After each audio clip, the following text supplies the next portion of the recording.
स्वागत है बच्चों प्यारे से चैनल केमिस्ट्री सखा पे। मैं हूं chemistry expert Manoj Sharma. Chapter चल रहा है थर्मोडायनेमिक्स। थर्मोडायनेमिक्स का जो पिछला वीडियो लेक्चर हुआ था उसमें हम लोगों ने सेकेंड लॉ से रिलेटेड जो पार्ट था उसको ख़त्म किया था। फिलहाल पुराने वाले लेक्चर में यानी इससे पहले वाले लेक्चर में हम लोगों ने free energy, Gibbs free energy भी बोलते हैं, उसको डिस्कस किया था। उससे पहले वाले में हम लोगों ने एंट्रोपी और सेकेंड लॉ ऑफ थर्मोडायनेमिक्स को पढ़ा था और आपसे कहा गया था पिछले लेक्चर में कि नेक्स्ट लेक्चर में हम लोग एंट्रोपी और गिब्स फ्री एनर्जी से रिलेटेड न्यूमेरिकल्स को करेंगे। तो आज हम लोग न्यूमेरिकल्स उसके कुछ सीखेंगे। बहुत ज़्यादा न्यूमेरिकल्स नहीं आते हैं सेकेंड लॉ से, लेकिन जो भी बनते हैं केमिस्ट्री में टफ भी नहीं होते हैं, आसान ही होते हैं। तो एक बार क्या करते हैं, हम उनको लगाने का तरीका सीख लेते हैं न्यूमेरिकल्स को।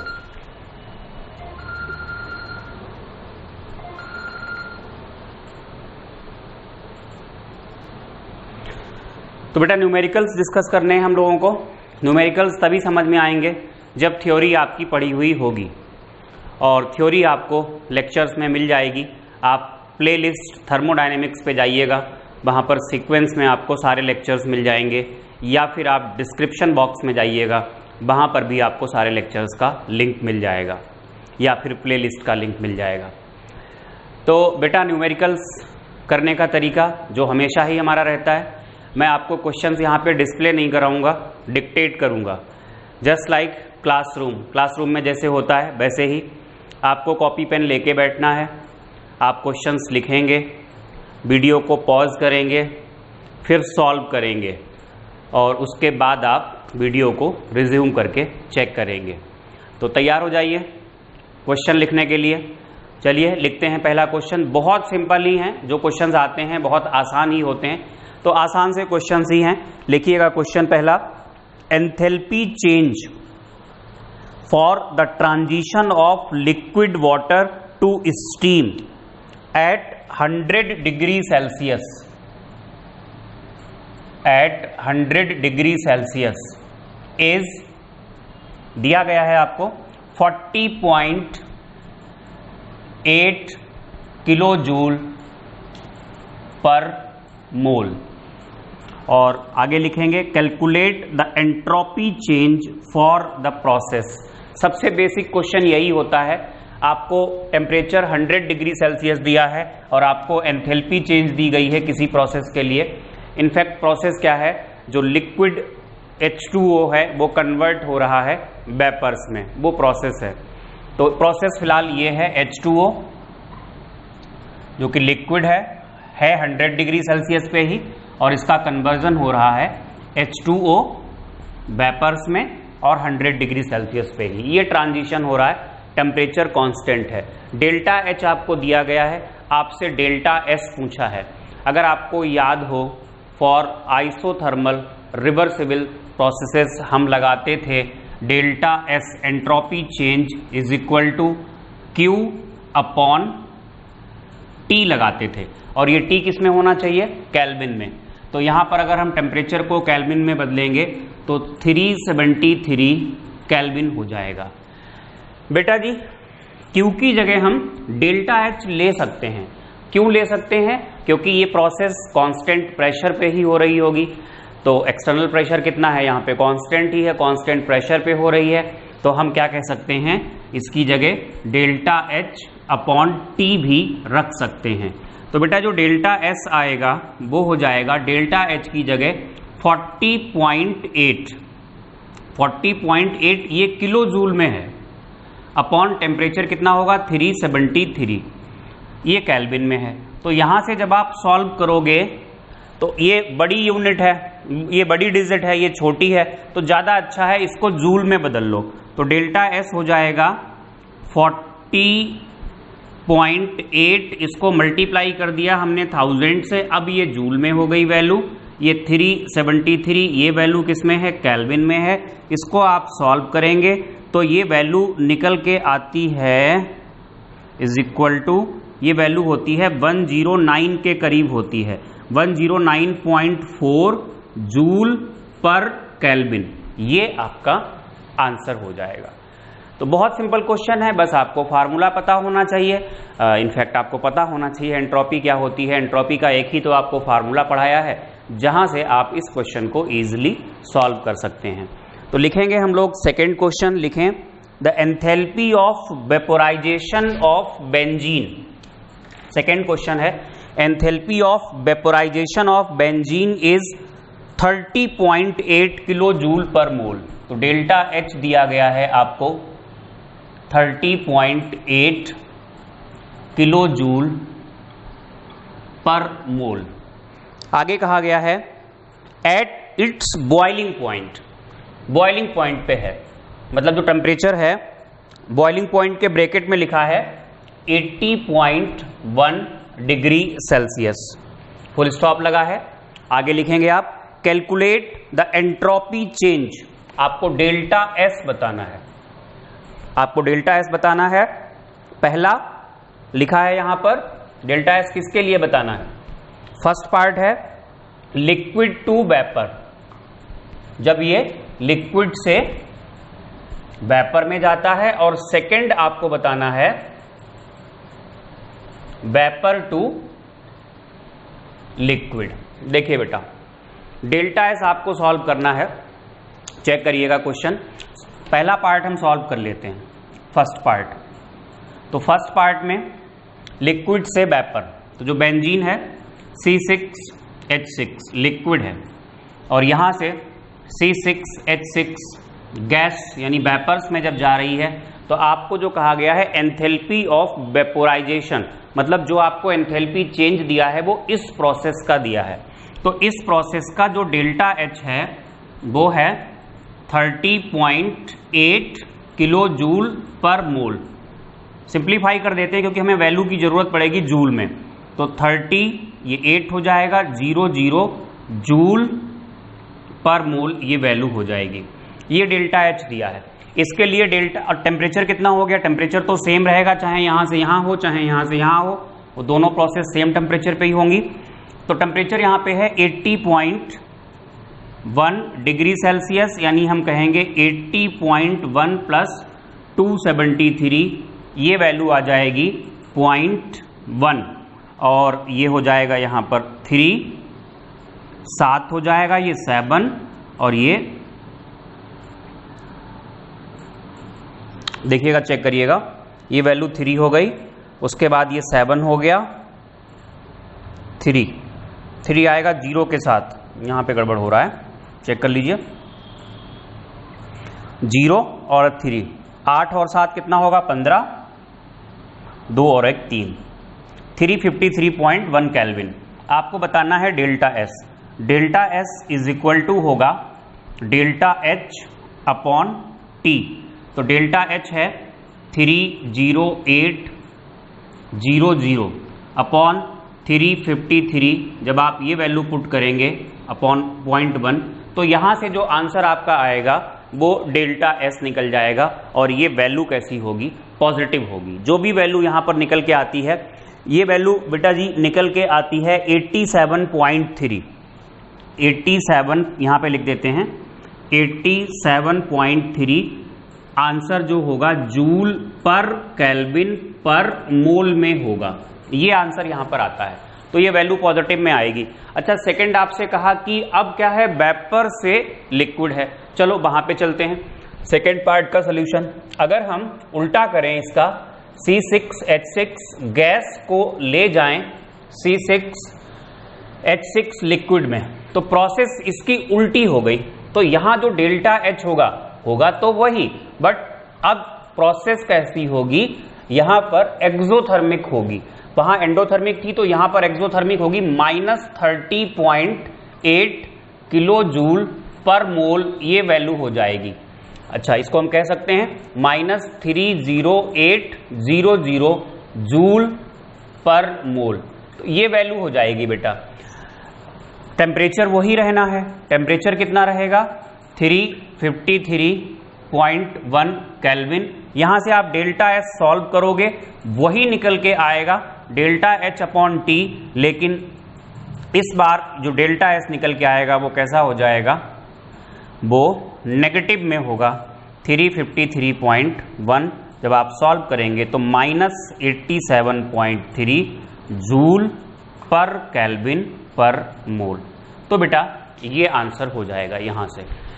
तो ये डेल्टा एस का जो एक फार्मूला आपको पढ़ाया था, delta S is equal to Q upon हुआ करता था टी या डेल्टा एच अपॉन टी, क्योंकि क्यू की जगह हम डेल्टा एच लिख सकते हैं अगर प्रेशर कांस्टेंट है। तो उससे रिलेटेड ये दो क्वेश्चंस आपको कराए, सिंपल से क्वेश्चंस हैं। रब करते हैं आगे और कुछ क्वेश्चंस करते हैं।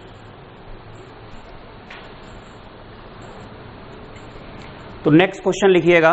क्वेश्चन है the enthalpy and entropy changes for the reaction. Reaction दी है सी, कार्बन है मतलब सॉलिड, और कार्बन के बहुत सारे आइसोट्रोप्स होते हैं, एलोट्रोप्स। यहां पर ये जो लिखा हुआ है वो डायमंड है। तो क्वेश्चन हो गया the enthalpy and entropy changes for the reaction. Reaction लिखी हुई है, यहां पर प्लस में होगा O2 प्लस O2 जो कि गैस है, और यहां बन रहा है CO2, ये भी गैस है।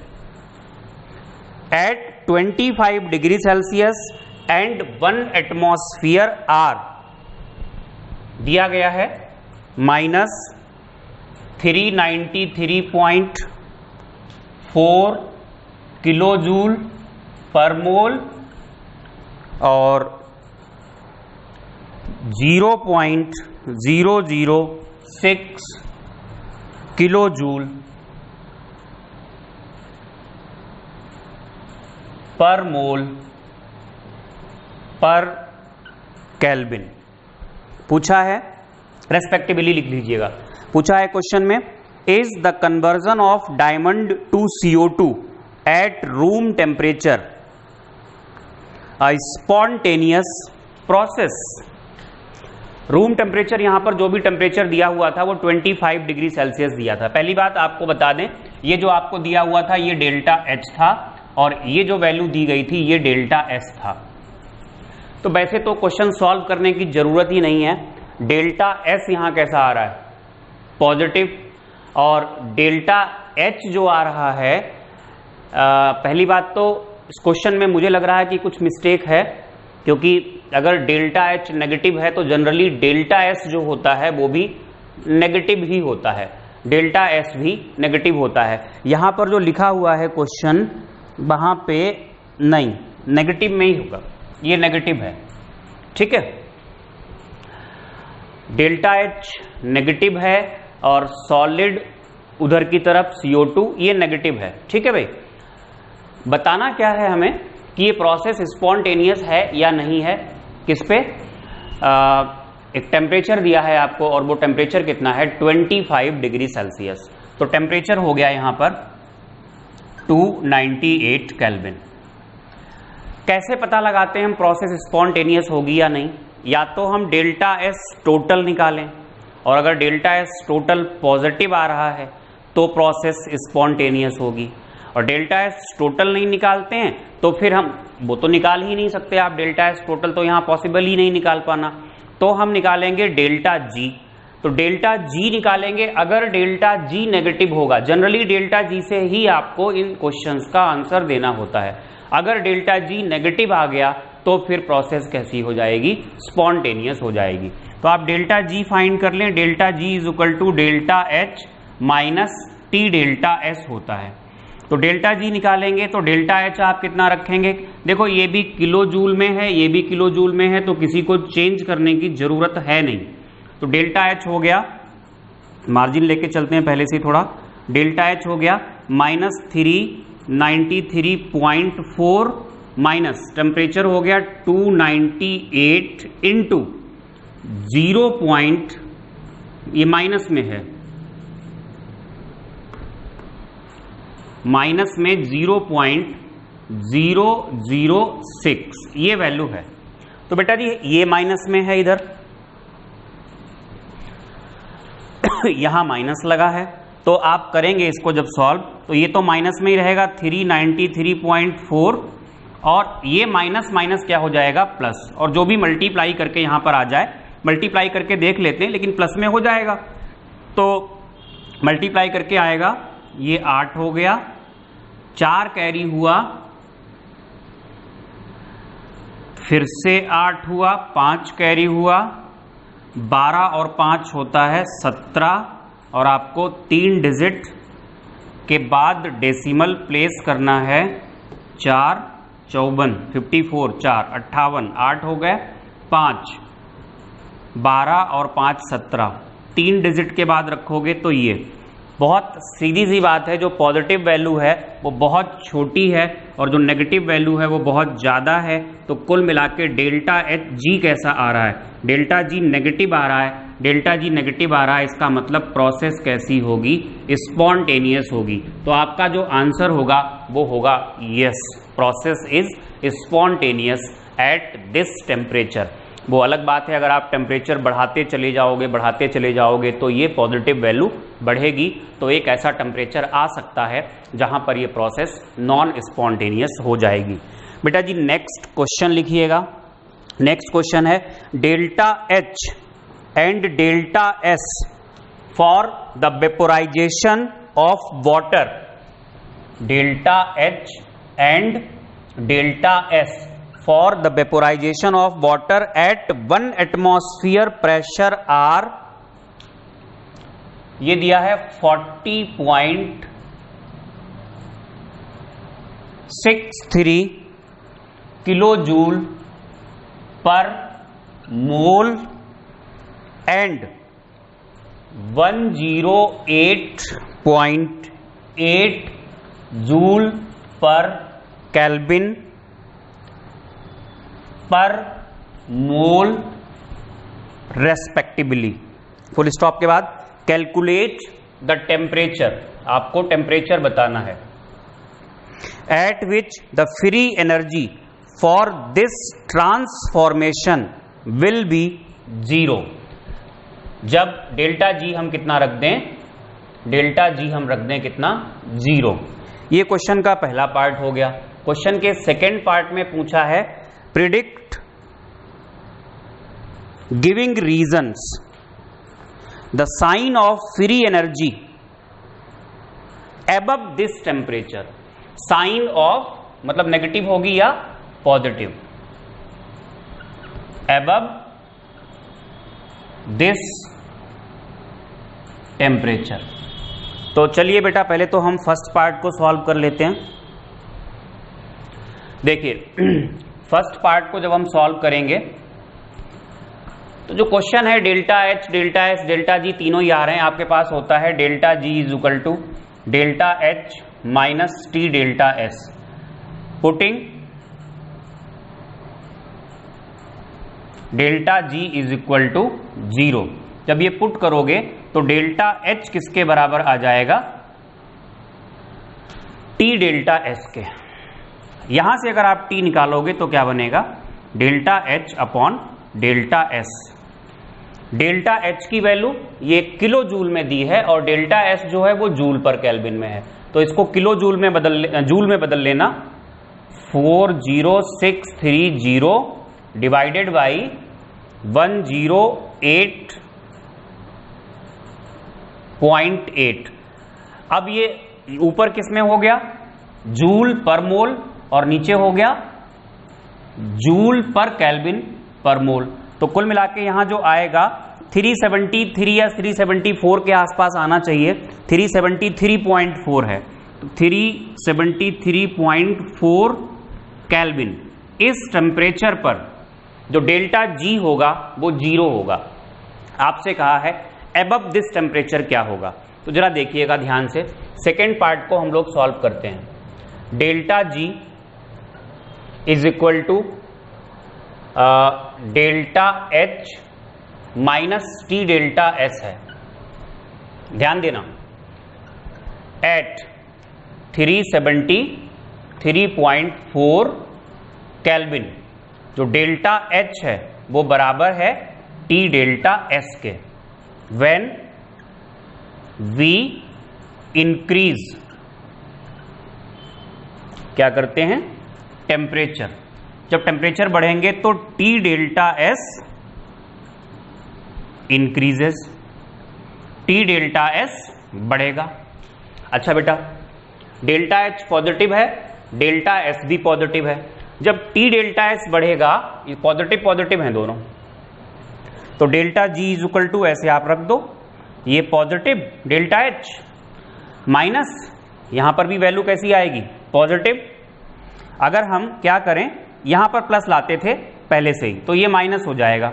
जब आप टेम्परेचर बढ़ाओगे तो टी डेल्टा एस क्या होगा, बढ़ेगा, मतलब नेगेटिव वैल्यू बढ़ेगी। टी डेल्टा एस यही तो है, ये टी डेल्टा एस है।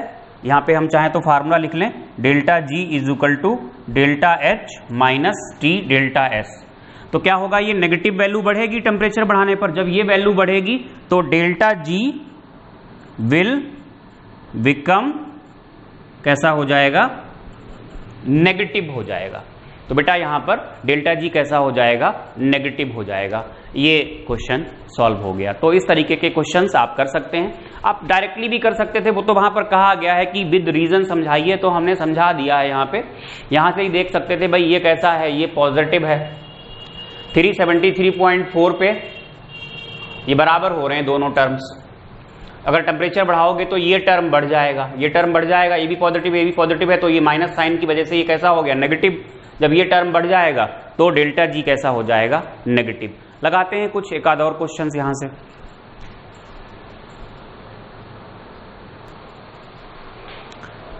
बेटा इसके अलावा आपको जब आप किसी बुक वगैरह से क्वेश्चंस प्रैक्टिस करोगे तो आपको कुछ क्वेश्चंस मिलेंगे डेल्टा जी स्टैंडर्ड। स्टैंडर्ड का मतलब वही स्टैंडर्ड तब बोलते हैं जब टेम्परेचर 25 डिग्री सेल्सियस होता है और प्रेशर 1 एटमॉस्फेयर होता है। तो बेटा आपको जो कुछ क्वेश्चंस दिए जाएंगे वहां पर इक्विलिब्रियम कांस्टेंट केसी और केपी ये होते हैं, ये एक्चुअली आपको नेक्स्ट चैप्टर में पढ़ाया जाएगा कि इक्विलिब्रियम कांस्टेंट क्या होता है। तो जो 13th बैच के हैं, 13th मतलब 12th पास आउट हैं, उनको तो इजीली समझ में आ जाएंगे वो क्वेश्चंस, क्योंकि इक्विलिब्रियम कांस्टेंट का उन्हें आइडिया होगा ही।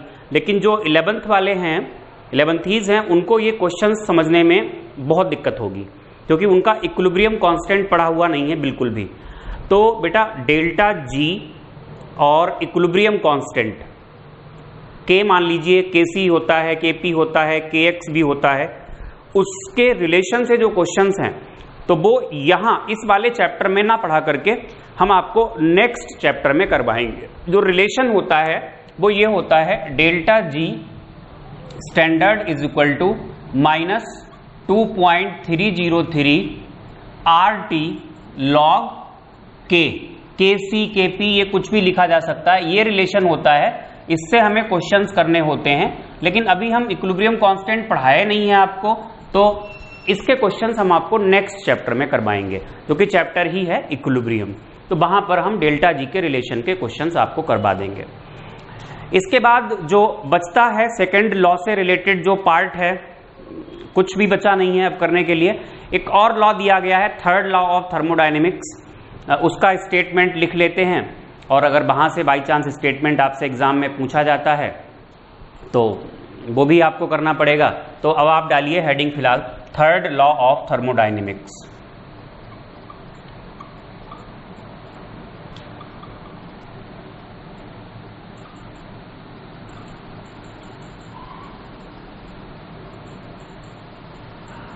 देखो बेटा, थर्ड लॉ ऑफ थर्मोडायनेमिक्स में क्या है, एंट्रोपी का मतलब आपको बताया था, एंट्रोपी होती है रैंडमनेस, डिसऑर्डर। तो जो सॉलिड्स होते हैं उनकी कम होती है एंट्रोपी, क्योंकि वहाँ पार्टिकल्स क्लोजली पैक्ड होते हैं, पार्टिकल्स के अंदर एनर्जी नहीं होती है ज़्यादा, केवल वाइब्रेट करते हैं इस तरीके से। लिक्विड्स के अंदर ज़्यादा होती है, गैसेस के अंदर और ज़्यादा होती है। तो अगर हम पीछे की तरफ आएँ सॉलिड्स की तरफ, तो सॉलिड्स में एंट्रोपी कैसी होती है, कम होती है, एंट्रोपी कम होती है। और टेम्परेचर अगर ज़्यादा होगा तो वाइब्रेशंस ज़्यादा होंगे, तो एंट्रोपी ज़्यादा होगी सॉलिड्स की भी। तो देखो एंट्रोपी सॉलिड्स में दो वजह से होती है, एक तो ये मोशन की वजह से, वाइब्रेशंस की वजह से, और दूसरा होता क्या है, जो सॉलिड्स होते हैं वो दो टाइप के होते हैं, एक होते हैं क्रिस्टलाइन, एक होते हैं एमॉर्फस। जो क्रिस्टलाइन सॉलिड्स होते हैं वहां पर पार्टिकल्स का अरेंजमेंट बिल्कुल फिक्स्ड होता है, रेगुलर होता है।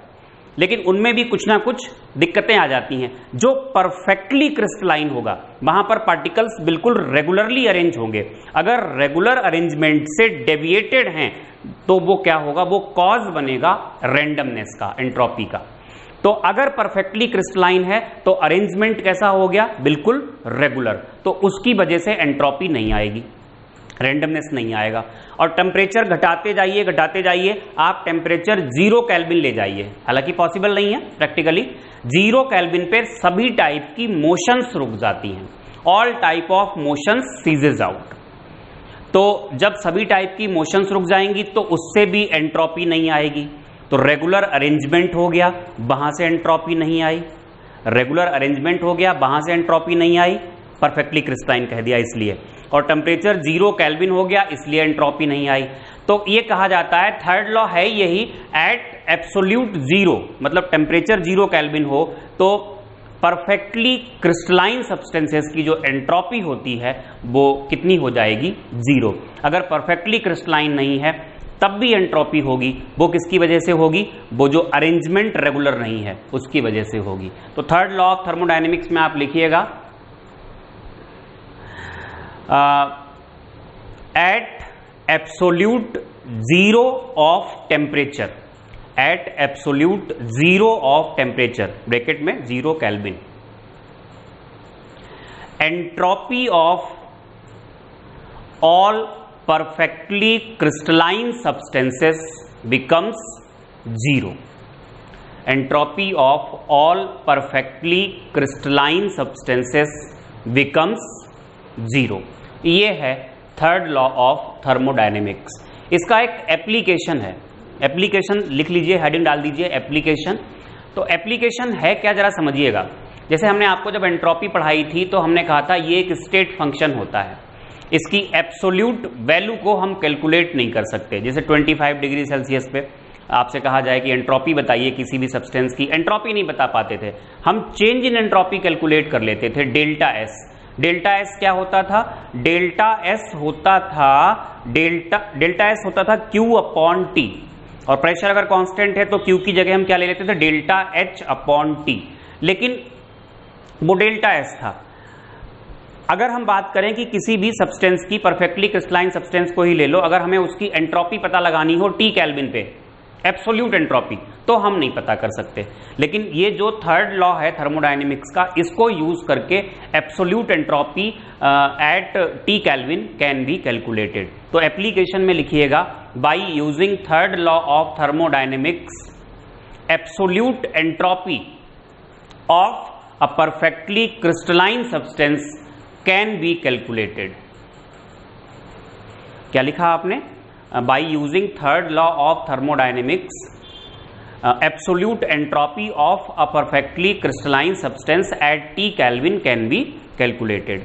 कैसे, देखो डेल्टा एस, डेल्टा एस क्या, हमने ऐसा मान लिया डेल्टा एस क्या है, S at T kelvin minus S at 0 kelvin. ये हमने टेम्परेचर यहां पर मेंशन किए हैं, टी केल्विन और ये 0 केल्विन। तो ये क्या आएगा निकल के, ये होगा ऑफ कोर्स क्या होगा, डेल्टा एच अपॉन टी होगा। ध्यान दीजिएगा, एस, ये चीज कितनी होती है, पुटिंग व्हेन सब्सटेंस इज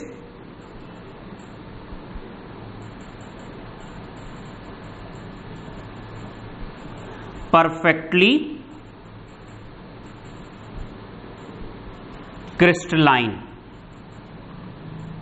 तो ऐसे केस में जो S0 होता है वो कितना रखा जाता है, वो 0 रखा जाता है। तो बेटा जी एक काम करते हैं, इसको यहां पर एक क्या है, डेल्टा एच, डेल्टा एच क्या है, वही enthalpy change at constant pressure.